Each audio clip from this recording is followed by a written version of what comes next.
And we're off, as I keep saying. Hi, everybody. Bruchim Hashavim. Here we are in Israel in our third lockdown. There's a famous comment that's attributed to the great historian of philosophy, and really he was a thinker in his own right too, the late Sir Isaiah Berlin, that Jews are like everybody, only more so. So we have more lockdowns. We have more lockdowns, and we also inoculate faster than anybody else. So I guess it evens out. I'm not 100% sure. But while you're sitting in your homes and trying to figure out how to pass the lockdown, let's learn some Torah. So this week we actually are moving ahead to encounter two of the really more interesting personalities who flourished in the period of the Second Temple, namely Hillel and Shammai. People that were very different, and that they were collegial, which I think by itself is a very interesting and very important lesson. Let's give some historical background to both of them, and then we will go on. So, Hillel, I think the more famous of the two, certainly the person after whom more people are named than Shammai, was born in Babylonia. Apparently, he was born in Babylonia sometime around the year 40 BCE, something like that. And according to the rabbis, according to the Talmud, he was born into a Miuchas family, or you say, good breeding. He was born into a good family, but for whatever reason, he broke away from his family and went to study in the land of Israel. It's a famous story about him coming to Eretz Israel. He couldn't make a living. He was trying to put himself through school as a wood chopper, and 1 week he didn't have enough money to be able to pay for his entry into the academy. So he went up to the roof to try to hear the lesson anyways, sort of sneak in. And snow fell, one of those rare occasions of snowfall in Yerushalayim, and in the morning, it was Shabbos actually, in the morning people looked up and they saw that the skylight was dark, there was no light coming in, and they discerned the form of a person there. And what came down, they see it was a person who was up there, was frozen, and they made a fire on Shabbat to warm him, and they said, oh, a person of this kind of dedication, he deserves really to be to have the Sabbath desecrated for him. The story is by itself interesting, but it says a lot about his modest standing in Israel. In other words, even though he may have come from an upper class or an established family in Babylonia, here he came and really started with nothing, which the cynic in me says that for those of us who came to Eretz Israel, and even if we've been here 20, 30, 40, 50 years, still find ourselves treated as Johnny-come-latelys, I can really get into the whole question of Hillel's experience. But anyways, apparently at some stage he went back to Babylonia, and then returned. Upon his return, the Talmud tells us that there were he returned sometime before Pesach. We're talking again in the first 20 years, maybe before the Common Era, and according to the Talmud in Pesachim, the rabbis didn't know whether the Erev Pesach fell on Shabbat, and there was some question as to whether you can sacrifice the Pesach on Shabbat or not, whether the sacrificing of the Korban Pesach actually overrides the restrictions of Shabbat, because sometimes Shabbat wins out, sometimes other things win out. It's a long discussion. I don't go into it.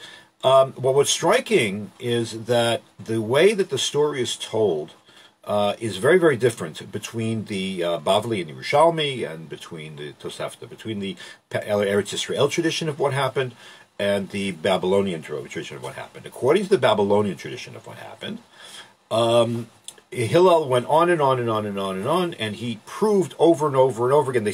What happened was nobody knew the answer, which I find incredible, because this is not something that happens every year. The other way. This is not something that never happens. In fact, if I checked correctly, this is exactly what's going to happen this year, that Erev Pesach will be on Shabbat, and everything's going to have to be made before Shabbat, and what are we going to do Shabbat afternoon, and what's going to be with Shalosh Shudas, and all kinds of other issues. So it wasn't a rare occasion. Nevertheless, for some reason, nobody knew what the answer was. So somebody said, "Oh, there's a guy here who might know. His name is Hillel, and let's ask him." So Hillel came, and he started arguing, bringing all kinds of proofs, intricate and creative and unprecedented proofs from the Torah, arguing making all kinds of independent points. Why the Korban Pesach should be offered on Erev Shabbat? Why the Korban Pesach overrides Shabbat? And according to the Bavli, according to the tradition, the way that the story was preserved in Bavel, the Israelis were so, and I'm being anachronistic on purpose, the Israelis were so incredibly impressed with him, they said, "Oh, this is it. This guy's he's a rock star. We got to make him the Nasi." So they made him the head of the Sanhedrin, and that's how Hillel actually made it to make it to the top. That's the way that the Jews in Bavel remember the story. The Jews in Eretz Yisrael remember the story a little bit different. According to the way the Jews in Eretz Yisrael remembered the story, Hillel tried to prove he brought all these proofs, and he said, you can argue this way and understand the pasuk this way, and all kinds of stuff. And the Israelis weren't impressed. The locals was, you can argue this way, you can argue that way. They weren't convinced. Finally, Hillel said, "You know what?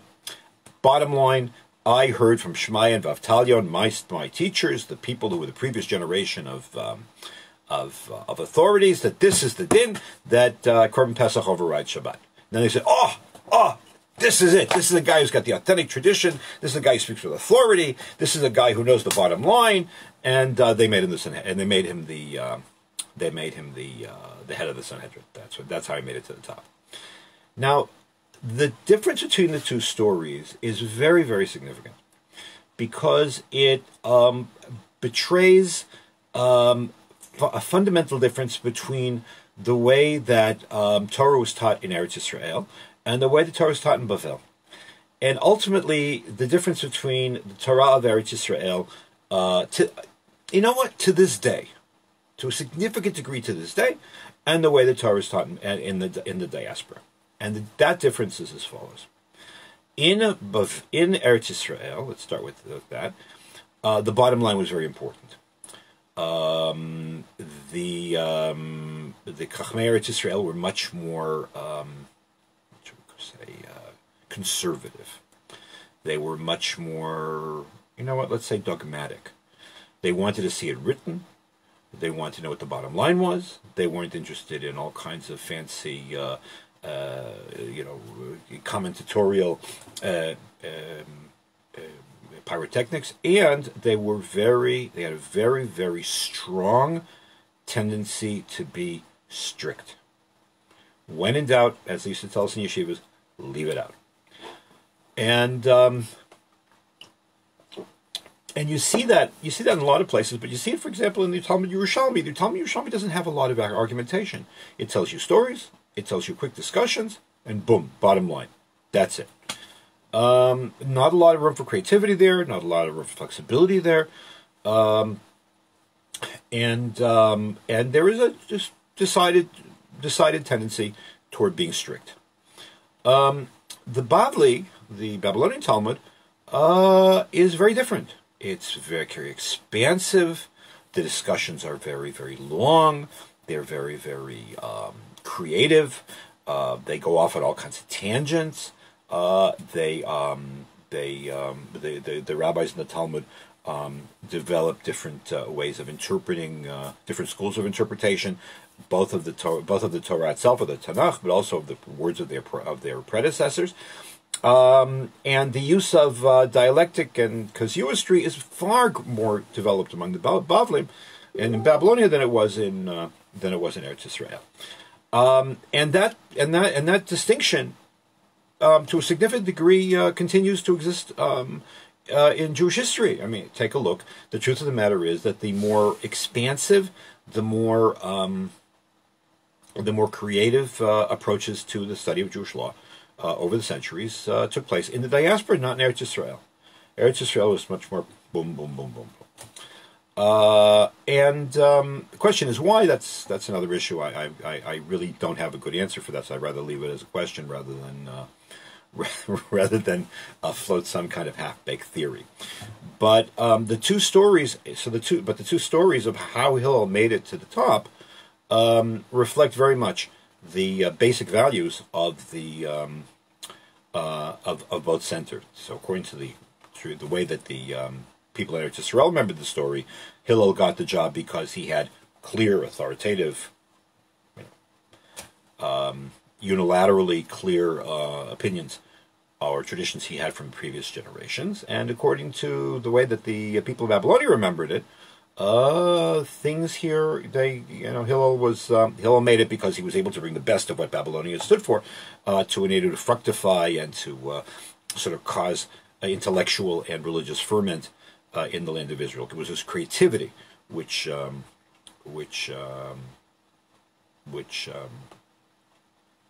him the job. Now, the truth of the matter is that there's a fundamental tension. Let's not make this Babylonian Eretz Yisrael anymore. Let's just talk about Torah literature per se, halakhic literature per se. There's always a tension between these two approaches, looking for the bottom line vis-a-vis sort of open-ended, always looking for more and more possibilities, and never really coming down on one side or the other. Interestingly, the distinction between the two actually, to a significant degree, characterizes the difference between Ashkenazim and Sephardim. Sephardic or Mizrahi or Babylonian halachic tradition has a tendency, I know this is going to sound odd, and how this happened again is something of a question. Sephardic poskim or Mizrahi poskim have a tendency always to look for the bottom line, and that's one of the reasons why the great codes of Jewish law were written by Sephardim. What were the great codes of Jewish law? The Rabbi Yitzchak Alfasi, the Rif, the Rambam. For our purposes, the Baal HaTurim, who even was born in Ashkenaz, fits into this rubric, and Rabbi Yosef Karo. Ashkenazim, on the other hand, never did that. Ashkenazim never wrote books of halacha where they say this is the bottom line, except for the Shulchan Aruch, which maybe better should never have been written. But in general, Ashkenazim like to actually have multiple possibilities. They like to work in the world of there is no bottom line. And there are always 4, 5, 6, 10, 50, 100 answers to any given question. Yes, you have to paskin, you have to come up sometimes with some answer, but nevertheless, you never come down and say this is right and this is wrong. Let's bring this back to that's why it's really interesting. And I don't have an answer for this either. I'm raising more questions today, than giving answers. How is it that Ashkenazim have become far more dogmatic and strict in the second half of the 20th century on than Mizrahi poskim is a question that I ask myself really a lot. But in any case, let's come back to Hillel and Shammai. So Hillel, whatever the reason was that he was appointed, it's very clear that from other places that Hillel brought with him the riches of Babylonia, and he was the one who felt that the way for Torah to survive is to expand it as much as possible, to take as much interpretive freedom as possible, to, of course, doing it responsibly. In fact, it was to Hillel that are attributed the introduction or the extensive use of what are called the Midot Torah Nidreshet, the hermeneutical, the commentatorial rules that are used to interpret, for our purposes, for his purposes, the Bible, because that was the major text at the time. There was no Mishnah or Talmud at this point. And what these rules do is to expand the meaning of the words of the Torah. So Hillel is especially famous for a lot of use of kal v'chomer. What is kal v'chomer? The Torah says that X is allowed or X is prohibited. Then we can assume that other things that are more serious than that are also prohibited, even though the Torah doesn't say so explicitly. Where somebody who might be much more conservatively inclined would say, no, you know what it says, but you can't move from what it says to what it doesn't say.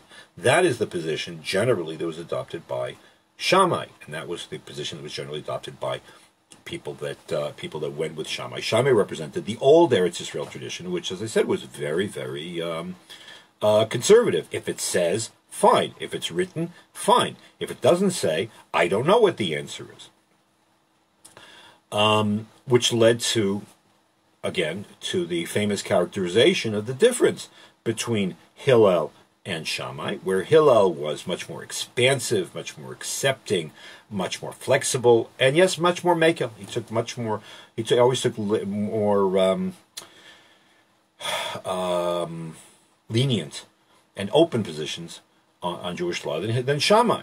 Now, Shammai could easily have looked at Hillel, and I'm sure he did on occasion, and say, you know, you are destabilizing the whole system, and you're taking far too many liberties. And Hillel could come back and say, yeah, you're maybe, but on the other hand, if we stick with you, we're going to end up living in a straitjacket, and the Torah can't live in a straitjacket. The truth of the matter is both are right. Both are right. Too much liberty, too much interpretive liberty can be destabilizing and anarchic, and too much, to being too strict can actually be very, very, can be destructive. So you have to balance the two. And what's interesting is the fact that the two got along, because the two respected each other. And that's something which is part of the essence of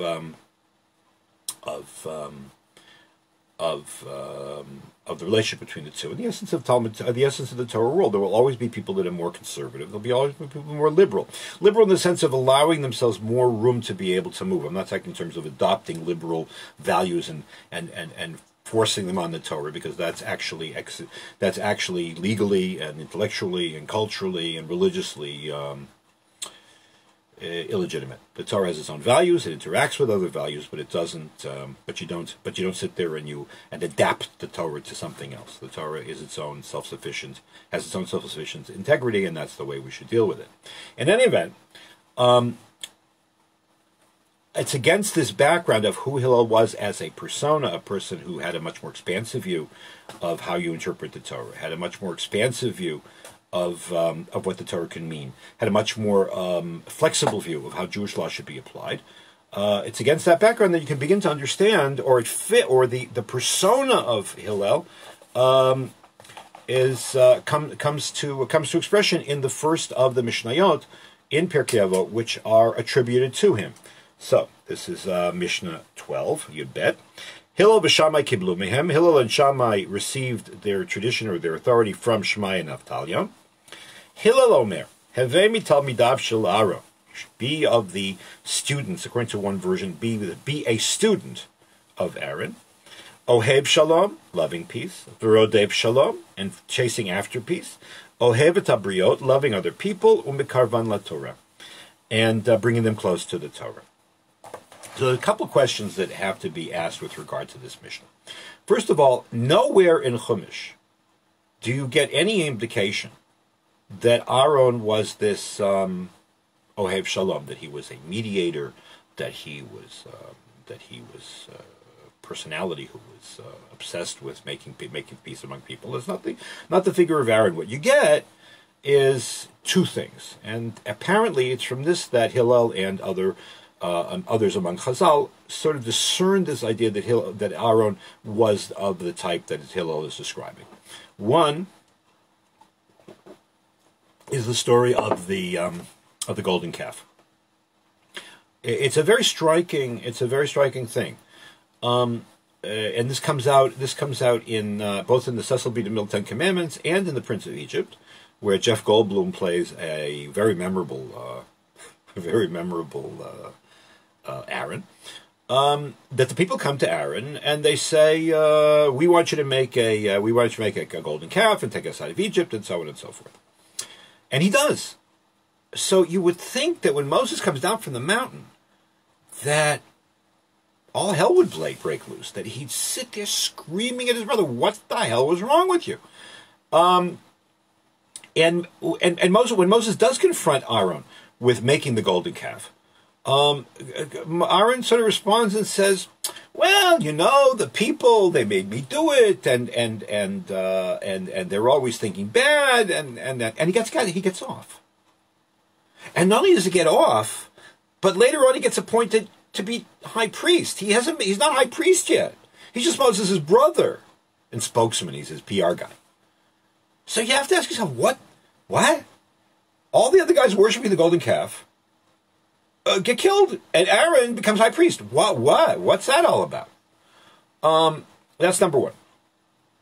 Number two, more than one Bible commentators pointed out that when Aaron dies, the Torah says that all the people, children of Israel, everybody, men, women, children, everybody cried for Aaron. When Moshe Rabbeinu died, the men cried. Everybody else was they weren't so broken up. I'm sure they were sad, but they weren't broken up. They weren't like totally desolate. So what happened? So apparently, that's how they derived from this. This is what they derived from that. That apparently, Aaron was more popular. Aaron had made inroads into to the lives and the hearts of the other Jews, of the other Israelites. And that's why when he died, the response was much more extensive and much deeper and much more emphatic than it was when it came to Moses dying. Moses was much more distant. He didn't live among the people. Apparently, the implication is that Aaron lived among the people.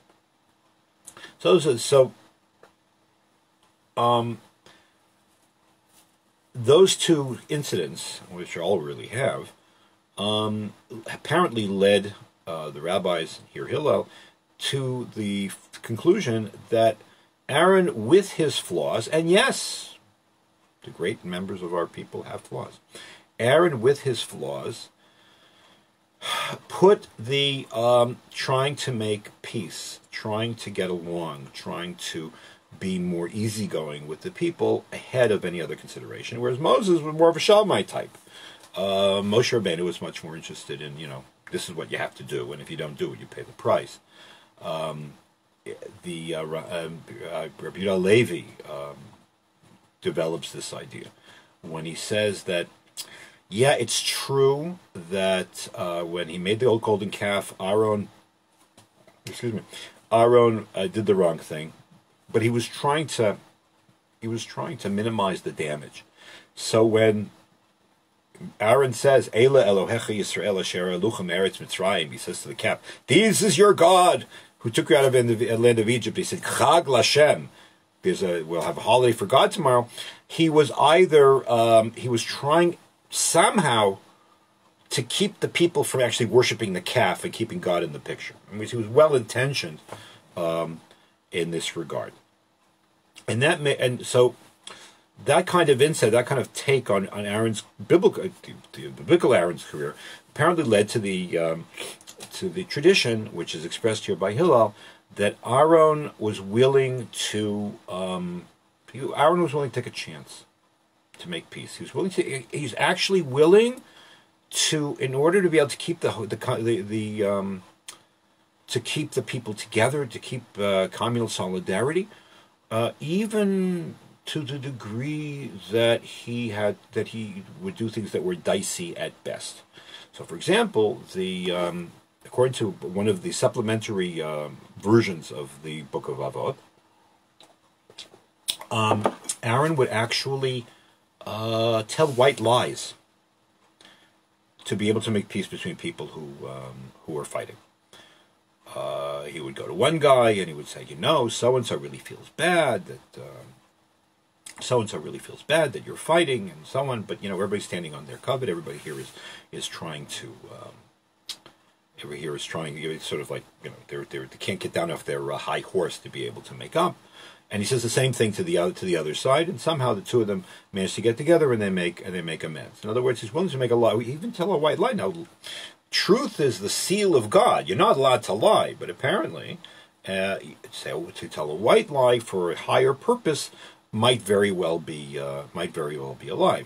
I mean, the truth of the matter is that the whole question of when you're allowed to, if you're allowed to lie, is a matter of long-standing debate among the rabbis. The Talmud itself says there are certain circumstances under which you're allowed to lie. If somebody asks you whether you know something, you're allowed to say no, because in a real sense, you never really know anything really 100%. If they ask you about your intimate life, you're allowed to lie, or allowed to push it aside. And also, if you're asked about whether A can actually take advantage of somebody else, or they think you can get something out of another person, whether you can lie and say, no, that person's not available, under all those circumstances, the rabbis say yes. So, in other words, for a higher purpose, whether it's modesty, whether it's humility, whether it's a matter of protecting other person's interests, you are allowed to lie. And according to the way Hillel understood Aaron, that was exactly the case with Aaron. Aaron was willing to sacrifice certain values in the interest of other values, in the interest of communal solidarity, in the interest of peace. What's striking about it is that's very Hillelish. We all know this. I don't know if you do know the stories. I can't really. This is a shiur in Pirkei Avot, not in the history biography of Hillel. But there's all these stories about Hillel doing anything possible not to get mad and not to hurt anybody else, and to try to facilitate people be learning more Torah, or to facilitate converts joining the Jewish people. Shammai was extremely narrow-minded and strict about converts. The impression you get is that he was a maximalist when it comes to converts. One things that I often think that part of the problem with the system of conversion in the state of Israel today is we're far more Shammai and not enough Hillel. But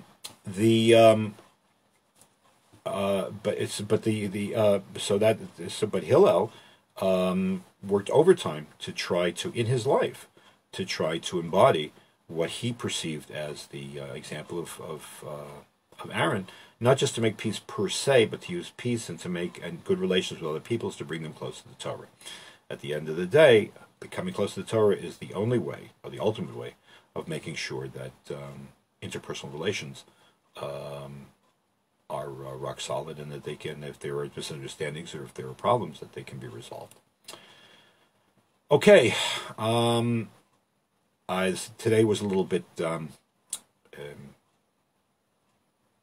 digressive. I promise next week will be a little bit more focused.